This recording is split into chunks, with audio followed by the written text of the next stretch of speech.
What's up guys, Hotshotfrontier back at it again with another video. In today's video, we're going to be determining the top decks after the emergency December ban list. If you guys do not know, the ban list dropped yesterday. I was in the middle of a movie and until after I finished, I was like, wait, the ban list came out? Absolutely crazy. Every time it's ban list season or an emergency ban list comes out, I'm always busy. But guys, if you guys did not know it came out, it did come out.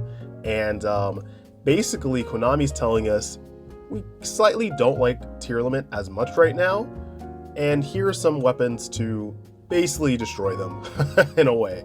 So you have Dimensional Fissure, you have Macrocosmos, both of them back to 3. Have not touched Flunderies at all. Really just hit the Ishizu tier limit deck and really Ishizu Naturia, but like guys, it's absolutely broken. And before this ban list comes out again in December, I'm gonna go and do a quick tier list to see what decks are still prevalent. You know, all this is in my opinion, it's all predictions because we won't know how every deck lands in the meta. But let's go ahead and start off with Exo Sisters. And honestly, I'm gonna do a bold take and just go for S tier because Exo Sisters is really good and they can run dimensional shifter, D-shifter in the main. And I believe that they also play Dimensional Fissure some builds. So honestly, it's really worth it. And these are decks that you kind of want to see at S tier, especially, again, upcoming this format, right? And then moving on, then we have the Kastira, Fenrir, or just the Kastira archetype. I'm going to go ahead and say A. I've been hearing that this deck is really, really powerful, and they're getting more support as well. So I can see them go from A to S, like, instantly once that new support comes out. Now we have tier limits, you know, the tier 0 deck.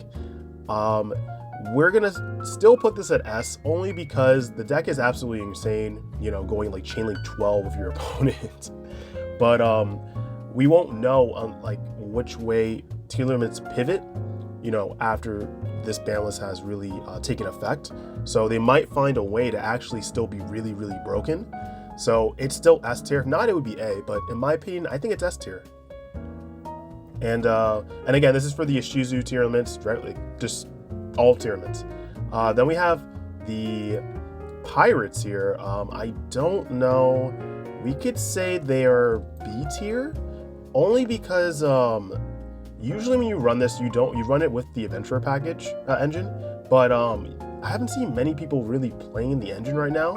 Maybe there'll be more people playing it now, but again, like you kind of have to like move away from graveyard reliant strategies at the moment, so it's kind of iffy. It's gonna take more time, but they do run a lot of hand traps. They can do DD Crow, you know, so we'll see. I think B tier is pretty decent right now. And then we're gonna go down to heroes. I'm gonna say A tier for heroes because Dark Law, but like honestly, it's like any deck that can run the Mass Change 2 and just spam out Dark Law is pretty good too. It's not S tier because there are a lot of interruptions you can do with the deck, especially if your hand is not like very good. It becomes a problem and you really have to just pass your turn. But Dark Law again is really strong right now, so definitely A tier for heroes in my opinion. Then we have Mathmax. I don't know about Mathmax honestly. I'm gonna put B tier only because Mathmax haven't really been seeing like much like success recently. I've seen at least, but also they are graveyard reliant, and it's just gonna be very difficult this format to run decks that are very reliant on that. You'd have to have some type of other way to really continue your plays. The trap card's really good for negation, but I think it's just like it needs a little more. So we're gonna go for B, and then we have Despia. It's hard for Despia because it's again a dark type monsters, and against the Bestial stuff, now that a lot of other decks are playing that too, they can kind of get important things out of the graveyard. So it's really difficult. It's definitely not S tier. I'm gonna have to say A tier. We're gonna go with A tier because again, like I said, especially like if you're sending the important monsters you want to send out for Branded Fusion, and then, you know, they use one of the monsters to basically just banish it to summon their Bestial monster, like the Magma Hood or the Drius Worm, then it kind of stops your strategy a little bit. But the ability to kind of tax your opponent and be like, okay, you can activate your effect, but you know, pay life points, is still really strong right now. So definitely be A tier is where it's gonna stay. Now Zombie World, I'm gonna have to put Zombie World at B, honestly, really, because it's just, it loses to D shifter unfortunately, and like zombies just says like graveyard reliant stuff, strategies, right? And using Zombie World against like tier limit, it doesn't really do anything, unfortunately. So yeah, actually, you know what, I'm gonna put that to C. We're gonna put it at C, unfortunately. But moving on, we have Elage. This hurts me to say this, but not today, son. Unfortunately, Elage is not going to be doing good in this format. Again, ever since Darkwing Blast hit, a lot of strategies have just gone down under. Elage, really good with the floodgates. If you make a build with just really based on the floodgates, and you don't really need less, you need less of the Elage cards, like you have to run the engine with something else, it could be really good. But I only run like 2 Golden Lord. Even if I up that to 3, honestly, like a lot of them, they're just gonna get banished anyway. So I think, and again with the Runic stuff too, like yeah, no, and not today, son. Sorry. But Draco Slayers are really good right now. I'm gonna put them for A tier. Basically that they can just go ahead and go off. You can just negate, and still they'll make a really great board. Plus the XYZ monsters just enable all their effects to activate again. So it's just like really, really strong right now. Now, moving on to Labyrinth, right? I think Labyrinth would be I'm gonna go B tier. I'm gonna go B tier right now. Only because we haven't seen much Labyrinth stuff happening right now, but the deck is very solid. And you know, it plays cards that like Fiend's Griefing and Compulse, you know, returning a monster back to the hand or the deck if it's an extra deck monster. But a lot of these cards are really, really powerful. You know, you really don't want to sleep on Floodgates. A lot of people do not play back row removal on their side because they're trying to favor other cards to interact with other decks. So definitely slept on. I think B is where it should be at. And then we have Naturia. Now this is like specifically the Shizu Naturia. I'm gonna put this at A tier. It's like the opposite of tier limits. It's like basically to like take down tier limits, but honestly, it didn't reach like top 16. I believe it reached top 32 potentially, but we have to see when more people play it. There are different variants of the deck, like different Naturia monsters you can play. So I think with more time, we'll see how this deck develops. But again, using the Shizu engine in an upcoming format where people are going to be playing a lot of this like no graveyard hate, it's going to be tough. So that's why we're going to at least leave it at A tier. Runic, I think Runic is actually really strong. I'm going to put it at S tier actually. Runic, there was a Runic Naturia deck that was really good. I really like the Runic stuff going on right now, like Runic Sprite. It's just a really powerful engine. I don't see it like falling out in favor. And the effect, basically the effect to just kind of banish your opponent's stuff is really good. So I think that's A. I mean S tier. I'm gonna put that at S. And then we have Tri-Brigade. We have Scareclaw. Scareclaw is really good. You know, I think that when this monster is basically on board, everything's just forced to go in defensive mode. Against a lot of strategies, that's really good.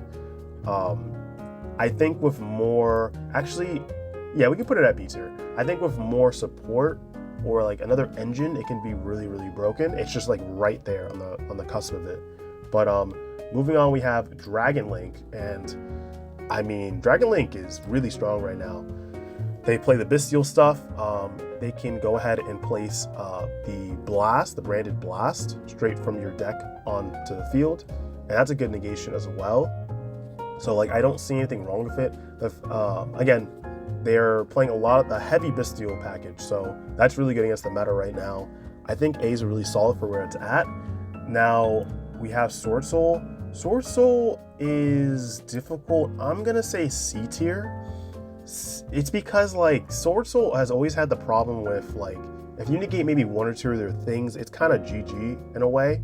Or you negate the Moi Yi, you don't even let them get the token, and you don't have any like 10-y stuff to kind of like interact with engrave. It really is like GG. The burn damage is good for Sword Soul, but if you can't get your engine started, then it's really just down here from there. And then we have Sprite, whatever you want to say. As an engine, Runic Sprite is really good. Evil Twin Sprite is really good. There are a lot of like versions of the deck that are really good. I think that it's difficult to say if it's A or S tier. I feel like this format tier limit is really, really strong. It's stronger than Sprite, but Sprite should definitely not be slept on. This upcoming format, who knows? It might have like evened out the playing field. So honestly, yeah, we'll put this S. We'll put this S because we really don't know what's gonna happen. This upcoming format, maybe they'll get some like more support cards that kind of either put them on top of tier limits or even them out again. But moving on to Sky Striker, I'm gonna be honest with you guys. I really think that Sky Striker might be like, I'm gonna put B tier because I put like C or D, people are gonna come after me. But I think even with all the new support cards, like again, this is anti-graveyard format, so all that stuff, all those spells are going straight to the banish zone in a lot of cases, right? With Macrocosmos. So I don't know. I don't think Sky Striker's it right now, to be honest with you. But moving on with Tri Brigade, I've been hearing a lot of good things about Tri Brigade and why people should be playing the deck again now. So honestly, I'm gonna put this at A. I don't think I'm gonna be disappointed, honestly, because you can do a lot of things on field. You can activate effects in Grave. But again, a little less prevalent, but it's a good, like, solid deck. And we have the Lyrillist XYZ that just went back to 2, so we'll definitely see more Tri Brigade players around.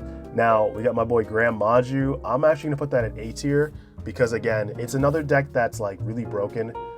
It's gonna be using a lot of the banish stuff. Now, it's not as strong as like Exo Sisters. There are different variants of the deck that you can build, but it's really strong nonetheless, honestly. That's why I believe it is A tier, and we're gonna put that there. Moving on, then we have the Madolche. I'm gonna put Madolche at B. They do use the graveyard a little bit, but it is a very strong like XYZ strategy that you definitely should not sleep on. Moving on, then we have Dinos. Unfortunately, so I'm not gonna say not today, son, but I'm gonna put Dinos at D, only because Dinos, again, we have Misk at 1. If we get Misk at least at 2 or 3, I can consider putting it up a little higher. But we did get like more support in like the Doodle monsters, right? From Crystal's Revenge. And they are really cool monsters. Don't think you should really sleep on them. But again, Misk at 1 really hurts. And every time I'm watching replay games, stuff like that, people are always like DD crowing the Misk or like just getting it out there. Like, you know, using the 1 called by the grave, unfortunately. But moving on though, just that's going right there. Flunderies is going right there. It's another top deck right now, like Exo Sister. Abuse D-Shifter. You can just summon your Wind Statue, Barrier Statue. I'm surprised they didn't hit Barrier Statue. But yeah, there's just so many. Harpy's Feather Storm. You could play evenly match in the main. Dark Ruler No More. That's just going up there. That's not even a debate.